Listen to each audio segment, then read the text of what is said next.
Welcome to Satara friends. आज आपण आलो आहे त्रिपुटी या गावामध्ये.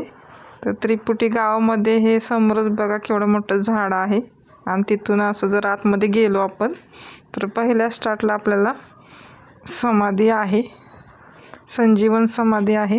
तिथं आपण जायचंच आहे, पण आपण साईडला जरा थोडासा परिसर बघूयात की काय आहे. नेक्स्ट व्लॉगमध्ये तुम्हाला पुढचा व्ह्यू दिसेल समाधीमधला, आतमध्ये कुठली समाधी आहे ती. तर आपल्याला जायचं होतं इकडं तलावाच्या पलीकडे एक मंदिर आहे, त्या मंदिरामध्ये, पण आपण इकड्या साईडनं आलेलो आहोत. तर थोडासा आपल्याला व्ह्यू बघायचा आहे इथला तलावाच्या शेजारचा. तर चला आपण बघूया इथला व्ह्यू कसा आहे ते.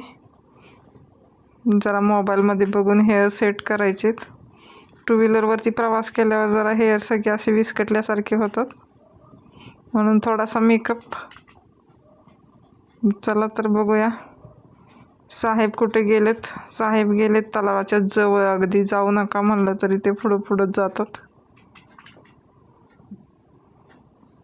चला जाऊया आपण. पाणी एकदम सुंदर दिसते लांबून. तर किती छान आहे हा तलाव आणि किती खोल आहे, किती छान व्ह्यू आहे इथला. कोरेगाव पासून थोडंसंच पुढं आहे त्रिपुटी गाव, आणि त्रिपुटीमध्ये हे समाधी आहे आणि तलाव, आणि तलावाच्या किनारीच देऊळ पण आहे. तर हे आमचे साहेब आहेत.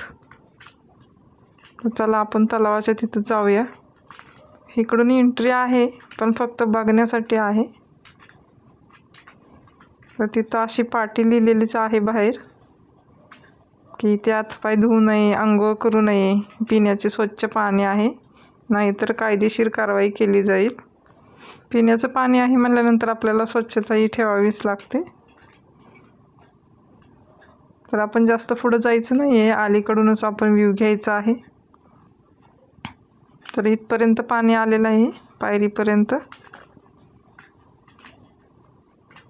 हे असा व्ह्यू दिसतो इकडचा. एकदम छान गाव आहे हे, आणि सुंदर व्ह्यू आहे इथलं. तर हे सिंगम आहे, ती त्यांनी घातलेला आहे गॉगल घालून चाललाय व्ह्यू बघायचा. तर आपण नेक्स्ट व्लॉगमध्ये पलीकडे जायचं आहे, तिकडच्या मंदिरामध्ये. तुम्हाला तिथला व्ह्यू पण दाखवणार आहे. तर तुम्हाला व्ह्यू कसा वाटला आणि इकडचं लोकेशन कसं वाटलं नक्की कमेंट करून सांगा.